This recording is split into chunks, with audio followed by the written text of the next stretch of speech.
Assalamualaikum warahmatullahi wabarakatuh. Perkenalkan, nama saya Sigit Ahmad Sugandi, NIM 202053205, kelas 1D, Prodi Sistem Informasi. Kali ini saya akan membahas materi tentang konsep dasar analisa bisnis perusahaan. Agenda 1. Konsep dasar akuntansi dan analisis laporan keuangan. 2. Jenis laporan keuangan. 3. Analisis laporan keuangan.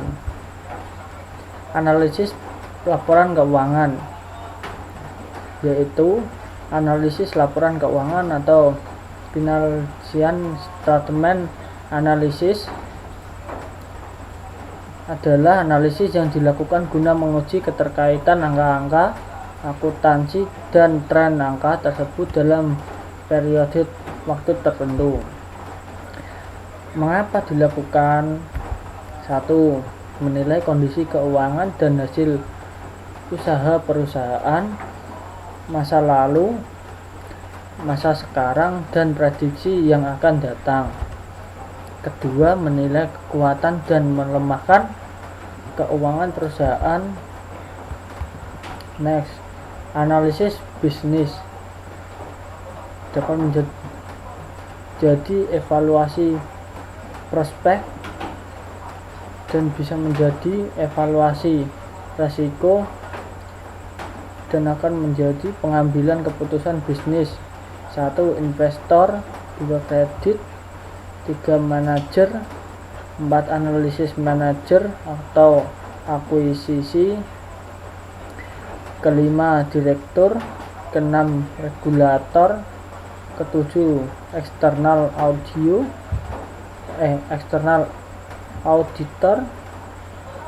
8. Pekerja atau serikat pekerja. 9. Lawyer. Nice.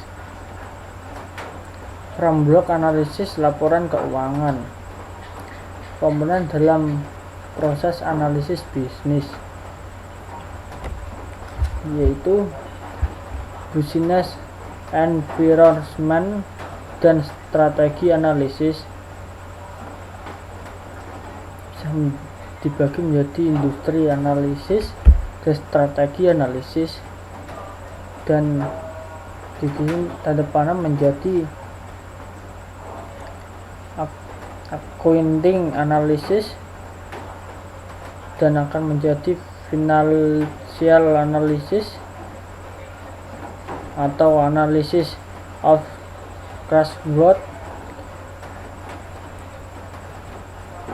atau profitability analysis dan risk analysis. Akan menjadi cost of capital estimates, dan ini menjadi prospective analysis, dan terakhir menjadi intrinsic value.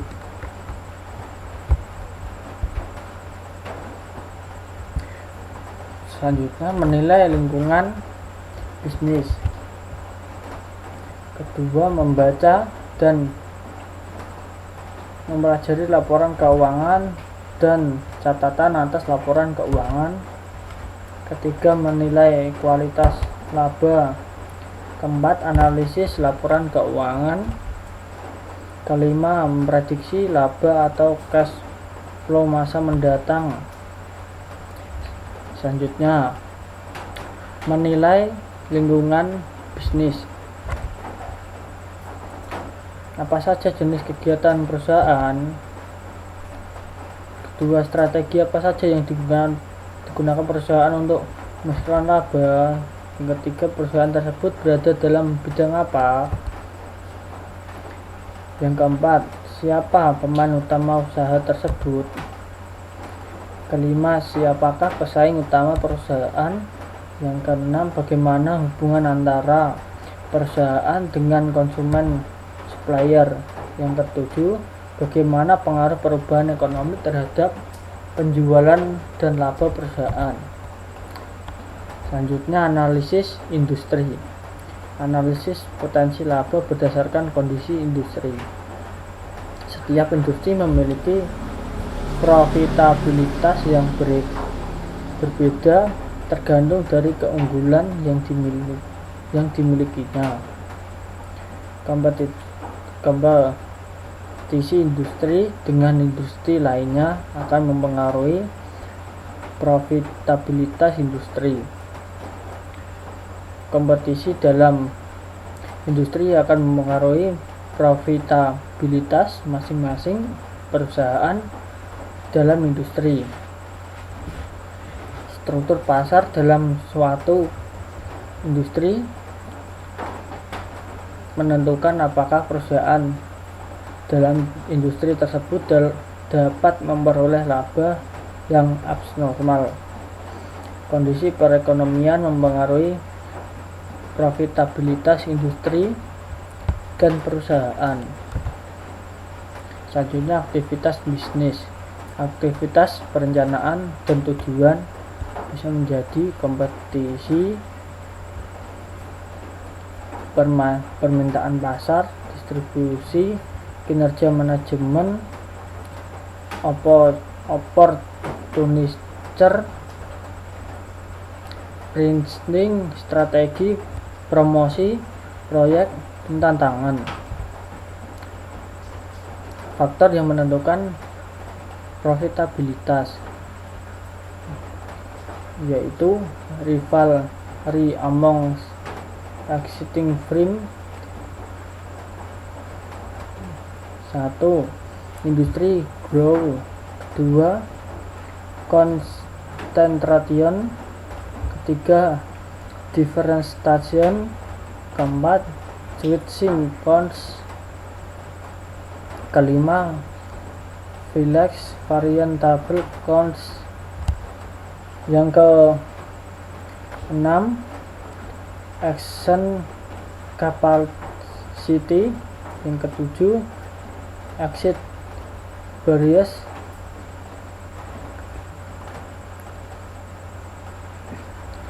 Bisa menjadi atau bisa disebut industri profitability. Yang kedua, tree of new entry. 1. Scale of economies. Yang kedua, distribution access. Ketiga, relationship. Keempat, legal barriers. Selanjutnya, trade of subsidiary product, relative price and performance. Kedua, buyer willingness to switch. Yang keempat, bearing of viewer. 1. Switching costs. Yang kedua, differentiation. Ketiga, importance of product for cost and quality. Yang keempat, number of buyer. Yang kelima, volume per buyer. Yang kelima, bargaining of power of supplier. 1. Switching cost. Yang kedua, differentiation. Yang ketiga, importance of product for cost and quality. Yang keempat, number of buyer. Yang kelima, volume per buyer. Semua itu bisa dalam masuk industri profitability. Analisis keuangan atau financial analysis yaitu proses untuk mengevaluasi posisi keuangan dan kinerja dengan menggunakan laporan keuangan. 1. Analisis profitabilitas yaitu evaluasi pengembalian investasi. Yang kedua, analisis resiko yaitu evaluasi resiko dan kemampuan membayar. Yang ketiga, analisis arus kas yaitu evaluasi sumber dan penggunaan data. Dari ketiga ini akan menghasilkan satu alat, yaitu analisis rasio, yang kedua analisis arus kas, dan akan memunculkan resiko akuntansi. Next, prospective analysis. Proses to forecast future payoff menjadi business environment and strategy analysis, akan menjadi accounting analysis, dan menjadi financial analysis, dan terakhir menjadi intrinsic value. Naik aktivitas bisnis, dan ini ada gambar ini ketimbangan investasi dan pendalaman. Investasi yaitu aktivitas investasi. 1. Pengembalian sumber daya, 2. Penjualan sumber daya. Dan di sini aktivitas pendanaan. Contohnya pemilik atau equity, dan yang non pemilik bisa disebut liabilitas.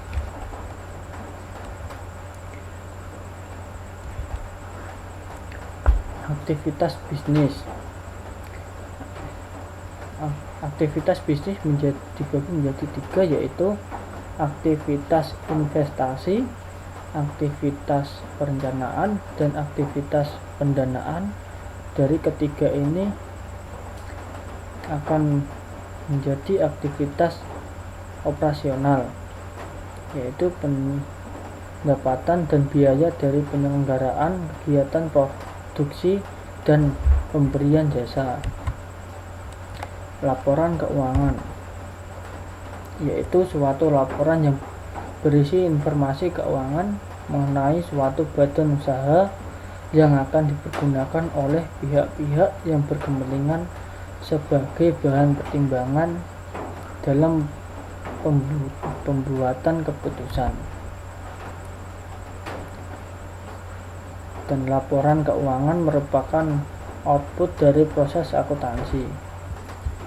Laporan keuangan terdiri dari laporan posisi keuangan atau neraca, 2. Laporan laba rugi dan penghasilan konvensi lain, 3. Laporan perubahan modal, yang keempat laporan arus kas, yang kelima catatan atas laporan keuangan. Laporan keuangan dan aktivitas bisnis planning, dan di sini dibagi menjadi 3. Yang ke-1 investasi, terdiri dari kas, kedua accounting receivable, yang ketiga inventories, yang keempat marketable securities, dan yang non current yaitu land, building and equipment, kedua finance, yang ketiga investment,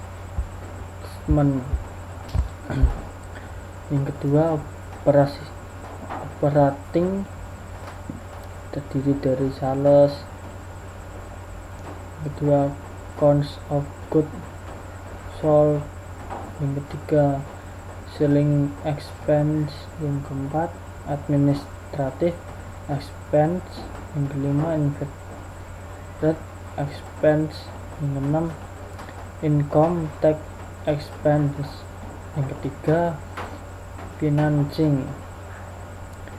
Current terdiri dari notes payable, yang kedua accounting payable, yang ketiga salaries payable. Yang keempat income tax payable. Dan yang non-current, 1 bonds payable, yang kedua common stock, ketiga retaining earning. Kemudian net income menjadi income statement atau cash flow menjadi statement of cash flow. Dan yang investing aset menjadi balance sheet. Yang financing liabilities and equity balance sheet dan disebut statement of shareholder equity. Selanjutnya informasi tambahan atau selain laporan keuangan, itu manajemen atau MTA, laporan manajemen, laporan audit, tambahan penjelasan atas catatan NK, informasi tambahan, proxy statement, dan sumber informasi. 1 laporan tahunan, yang kedua laporan keberlanjutan, yang ketiga laporan realisasi anggaran, yang keempat laporan kontrak manajemen dan key performance indikator, yang kelima agreement perusahaan, yang keenam website. Akuntansi keuangan dan manajemen. Akuntansi dibagi menjadi 2, yaitu akuntansi keuangan, yaitu laporan keuangan dan pengungkapannya, menjadi pemakaian eksternal, yaitu investor, kreditor, supplier, pelanggan, dan lain-lain. Kedua, akuntansi manajemen, rencana atau anggaran dan laporan kinerja unit, menjadi pemakaian internal manajer untuk tujuan pengelolaan perusahaan.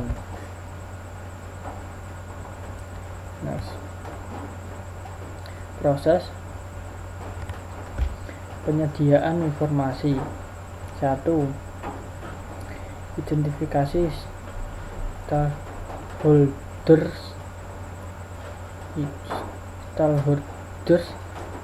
dibagi menjadi 2, yaitu 1 internal, yaitu pemilik internal terdiri dari pemilik, manajer, dan pegawai. Eksternal terdiri dari pelanggan, kreditor, dan pemerintahan. Yang kedua, ketahui kebutuhan informasi stakeholders. Yang ketiga,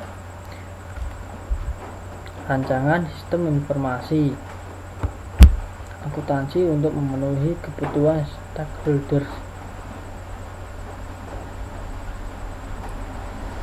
Yang keempat, catat data ekonomik dari aktivitas bisnis.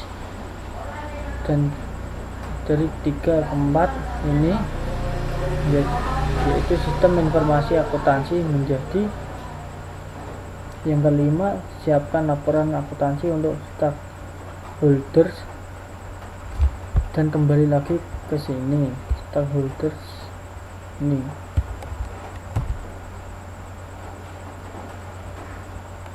Selanjutnya, alur transaksi bisnis. 1. Persetujuan transaksi. Kedua, transaksi terjadi. Yang ketiga, dokumen disiapkan. Yang keempat, catat di jurnal. Yang kelima, posting ke buku besar. Yang keenam, siapkan laporan keuangan. Selanjutnya proses akuntansi, yaitu setelah melakukan identifikasi dan pengukuran item yang dicatat atau langkah-langkah siklus akuntansi adalah sebagai berikut. Tahap 1, pencatatan atau penjurnalan. Tahap 2, posting dari jurnal ke buku besar. Tahap ketiga, membuat neraca saldo atau trial balance sebelum menyesuaikan. Tahap keempat, membuat jurnal penyesuaian untuk menyesuaikan akun akrual dan akun penangguhan. Yang kelima, membuat neraca saldo yang disesuaikan. Tahap keenam, membuat laporan keuangan. Tahap ketujuh, membuat jurnal penutup akun nominal. Tahap ke-8, membuat neraca saldo setelah penutupan. Tahap ke-9, membuat jurnal pembalik atau opsional. Selanjutnya, sistem akuntansi terdiri dari akun-akun selalu dicatat ke dalam jurnal, lalu diposting ke buku besar. Sistem akuntansi mencatat transaksi dan kejadian lain, mengklarifikasi item, meringkas dampaknya, dan akhir melaporkan hasilnya ke dalam laporan keuangan. Terima kasih. Wassalamualaikum warahmatullahi wabarakatuh.